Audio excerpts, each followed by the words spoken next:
Hello everyone. अब हम लोग जा रहे हैं डाइपोल मोमेंट का बहुत सारा क्वेश्चन करने। कैसे हम लोग डाइपोल मोमेंट को कंपेरिजन करें, उस पर हम लोग बहुत सारा थ्योरी पार्ट पढ़ चुके हैं और यहाँ पे सारा क्वेश्चन करते हैं।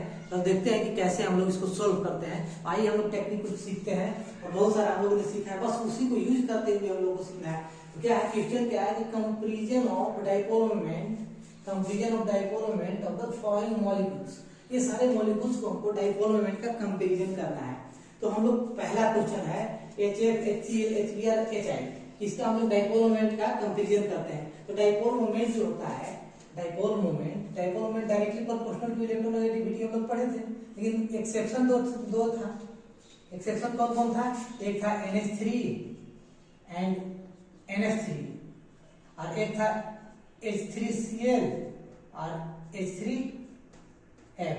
तो इसका डाइपोल मोमेंट ज्यादा था, ये एक्सेप्शन था। होना चाहिए था उल्टा, लेकिन हो रहा है उल्टा।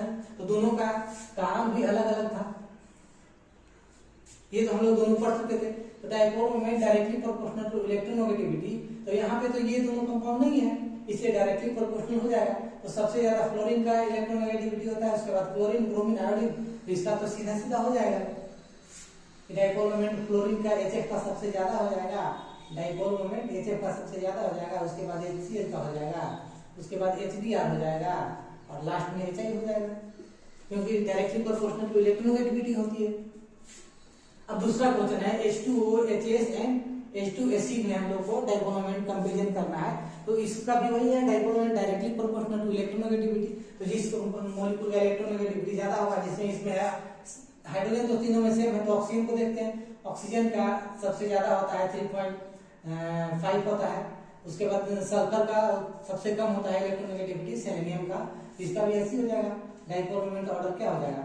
H2O का सबसे ज्यादा हो जाएगा, उसके बाद H2S का हो जाएगा, उसके बाद H2Ac का हो जाएगा। डाइपोल मोमेंट ऑर्डर ये हो गया उसका।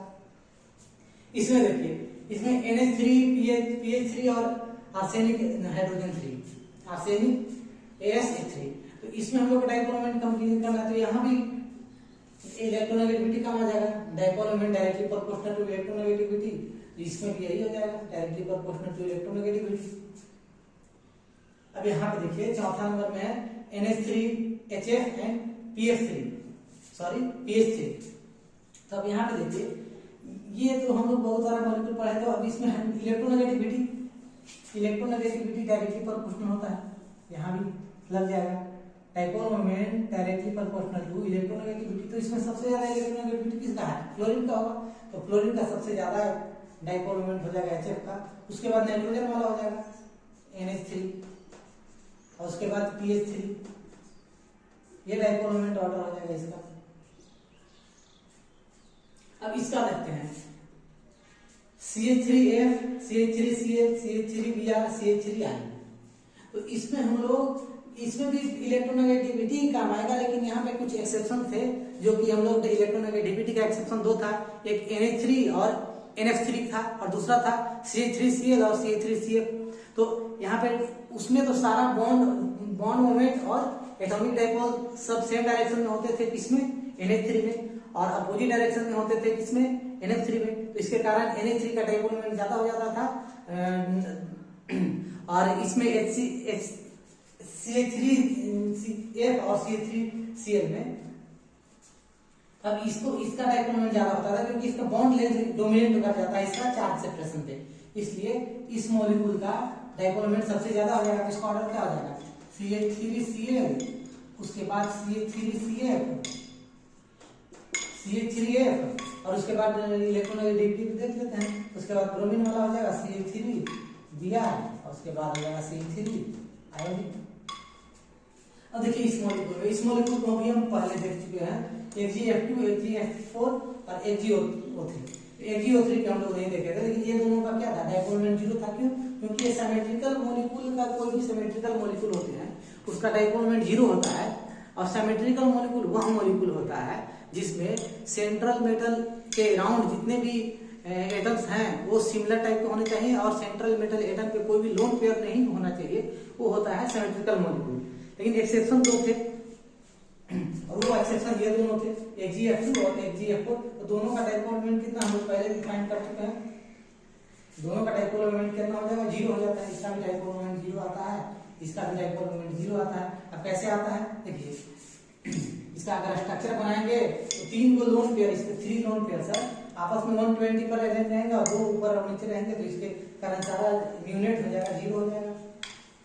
और इसमें 4 फ्लोरीन एटम है वो 90 डिग्री पर अरेंज रहेंगे और 2 लोन पेयर ऊपर और नीचे रहेंगे, तो सारा यूनिट इसका जीरो हो जाएगा। तो दोनों का मॉलिक्यूल का जीरो।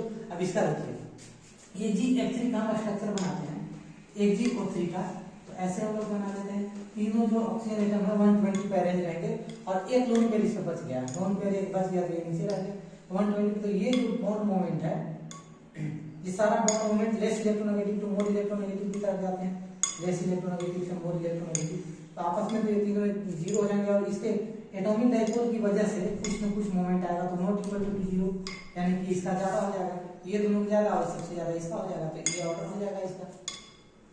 7 नंबर देते हैं H2 और OF2।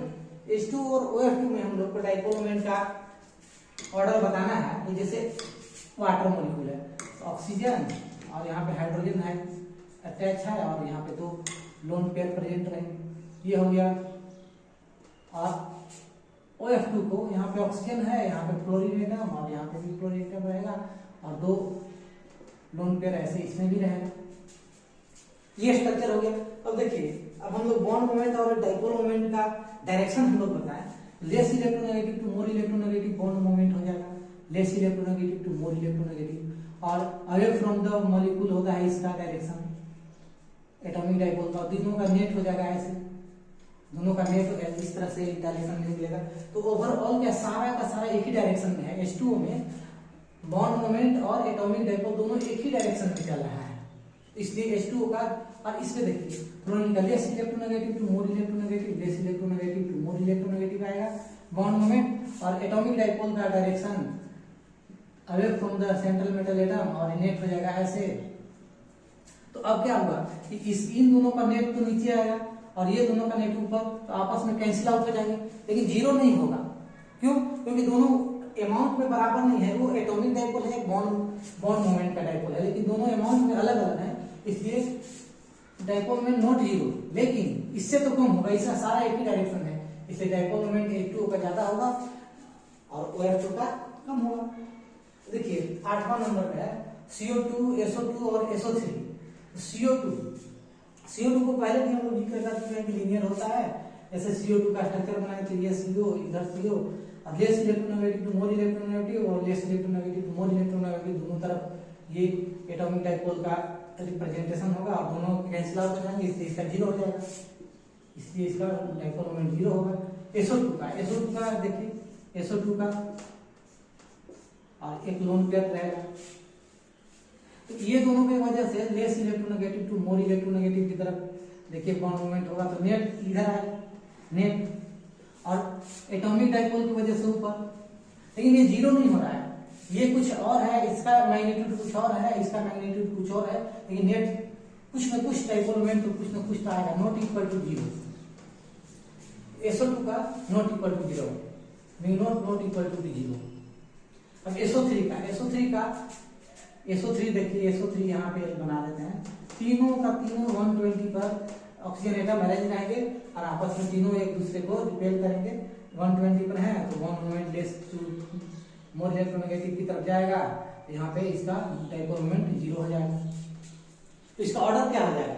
ऑर्डर हो जाएगा कि सबसे ज्यादा इसका और ये दोनों का बराबर हो जाएगा। ऑर्डर अगर हम लोग लिखे हैं इलेक्ट्रोनेगेटिविटी का ऑर्डर, अगर इसको इस कंपाउंड का लिखा जाए तो क्या होगा देखिए, SO2 का सबसे ज्यादा हो जाएगा और CO2 बराबर हो जाएगा SO3 का, यही हो जाएगा डाइपोल मोमेंट का ऑर्डर। क्या है? डाइपोल मोमेंट का ऑर्डर है।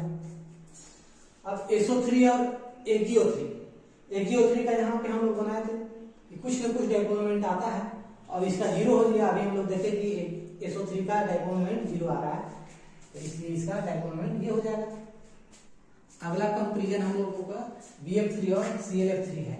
तो यहाँ पे देखिए BF3 जो क्या है, यह एक सिमेट्रिकल मॉलिक्यूल है। सिमेट्रिकल मॉलिक्यूल का डिफिनेशन हम लोग पहले पढ़ चुके थे कि सेंट्रल मेटल के अराउंड जो भी सिमिलर टाइप के एटम होंगे और सेंट्रल मेटल एटम पे कोई भी लोन पेयर ऑफ का इलेक्ट्रॉन नहीं होगा, वो सिमेट्रिकल मॉलिक्यूल होगा। और सिमेट्रिकल मॉलिक्यूल जो भी होते हैं उसका डाइपोल मोमेंट 0 होता है।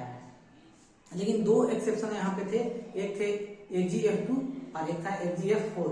तो उसमें सेंट्रल मेटल एटम के चार दोनों उसके इर्द गिर्द जो है सिमिलर टाइप के फ्लोरीन एटम है, लेकिन सेंट्रल एटम पे लोन पेयर प्रेजेंट हो जाता है, फिर भी उसका डाइपोल मोमेंट 0 हो जाता है। लेकिन दोनों को छोड़कर अगर किसी भी मॉलिक्यूल में अगर सेंट्रल मेटल एटम पे लोन पेयर हो और सराउंडिंग एटम सिमिलर टाइप के हो तो उसका कभी डाइपोल मोमेंट 0 नहीं आएगा, कुछ न कुछ डाइपोल मोमेंट उसका आएगा। लेकिन यहाँ पे देखिए ये तो सिमेट्रिकल मॉलिक्यूल है तो इसका डाइपोल मोमेंट 0 हो गया, पहले भी हम लोग पढ़ चुके हैं।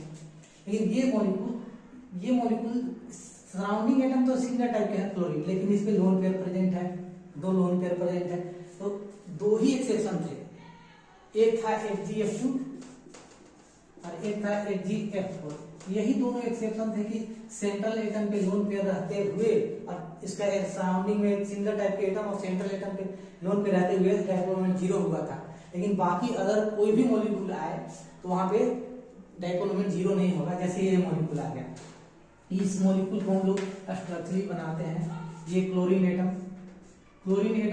और फ्लोरीन एटम के दो जो आउटर मोस्ट में होते हैं 7 इलेक्ट्रॉन होते हैं। तो 7 इलेक्ट्रॉन में 3 इलेक्ट्रॉन तो हम लोग बना लेते हैं, इसका 3 इलेक्ट्रॉन से फ्लोरीन एटम अटैच रहेगा, 3 एटम से फ्लोरीन एटम अटैच रहेगा।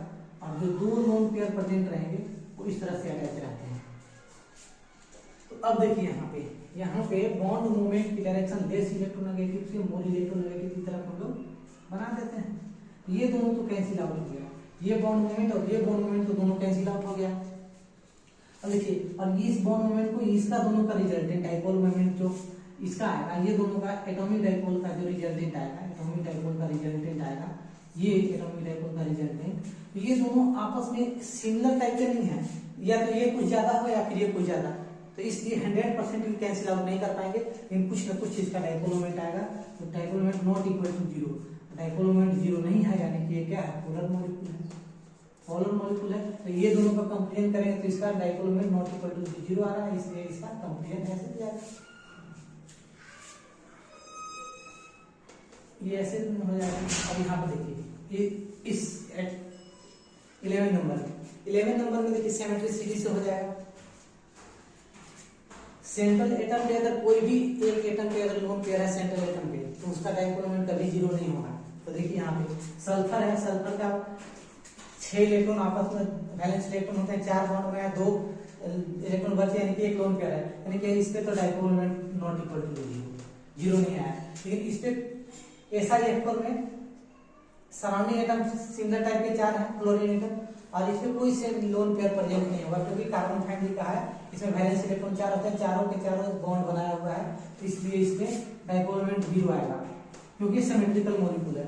और ये ऑक्सीजन फैमिली का है और इसका वैलेंस इलेक्ट्रॉन 6 होते हैं और 6 फ्लोरीन एटम से अटैच है, यानी कि यहाँ पे भी कोई लोन पेयर सेंट्रल एटम पे नहीं है, इसलिए सिमेट्री से इसका भी डाइपोल मोमेंट 0 आ गया। तो इसका क्या, इसका ऑर्डर हो जाएगा सबसे ज्यादा इसका, और ये दोनों का बराबर 0 अब बेंजीन एंड बोराजिन, बेंजीन तो ऐसे ही प्लेनर मॉलिक्यूल है, सिमेट्रिकल मॉलिक्यूल है, सारे कार्बन और हाइड्रोजन इसमें है, ये और ये दोनों डाइपोल मोमेंट दोनों का 0 होता है बेंजीन एंड बोराजिन को। अब देखिए बेंजीन रिंग पे ये स्पेशल केस थोड़ा सा है कि बेंजीन रिंग पे अगर लीनियर स्ट्रक्चर प्रेजेंट हो ऑर्थो एंड पैरा पोजीशन पे अगर लीनियर स्ट्रक्चर प्रेजेंट हो तो उसका डाइपोल मोमेंट 0 हो जाएगा। जैसे ये मॉलिक्यूल है तो इसका लेस इलेक्ट्रोनेगेटिव से मोर इलेक्ट्रोनेगेटिव की तरफ इधर भी जाएगा इधर भी जाएगा, तो दोनों कैंसिल आउट होकर इसका डाइपोल मोमेंट 0 कर देंगे। लेकिन जब एंगुलर ट्रायंगुलर शेप का होते हैं, जैसे इसका हाइब्रिडाइजेशन की बात करें तो एक तो इसमें 2 लोन पेयर प्रेजेंट होंगे, इसमें भी 2 लोन पेयर प्रेजेंट होंगे, तो इसका एक तो हाइब्रिडाइजेशन जो है एक रियोनेंस में भाग लेगा और रियोनेंस में भाग लेने की वजह से इसका हाइब्रिडाइजेशन जो होगा sp2 हो जाएगा। sp2 होता है क्या, एंगुलर होता है, एंगुलर शेप क्या होता है, इसमें भी वही बात है, इसमें भी 2 लोन पेयर प्रेजेंट रहेंगे तो इसका भी एंगुलर हो जाएगा और इसका हाइब्रिडाइजेशन भी sp2 होगा दोनों। लेकिन इसकी वजह से ये जो रियोनेंस है और सेंट्रल पे इतना रोटेशन करते हैं, ऐसे रोटेट करते रहते हैं, इस तरह से रोटेट करते रहते हैं कि इनफाइनाइट कॉन्फ़िगरेशन बनता है और इनफाइनाइट कॉन्फ़िगरेशन बनने के कारण इसका डाइपोल मोमेंट जीरो नहीं हो पाता है, dipole moment not equal to be zero, इसका भी dipole moment not equal to be zero. तो यानी कि इसका तो जीरो है, लेकिन ये दोनों का कुछ ना कुछ होगा, लेकिन कंपेरिजन नहीं कर सकते कि किसका ज्यादा होगा। ठीक है, तो आप लोग ऐसे ही पूछेगा कि इसका डाइपोल मोमेंट जीरो होगा कि नहीं होगा। तो यहाँ पे जो भी ग्रुप पैरा पोजीशन पे होंगे वो एंगुलर, जैसे नागराज, जैसे आप लोग नागराज मानते हैं, फंकारी मारते रहेंगे, नागराज है, फाय फाय मारेंगे नागराज।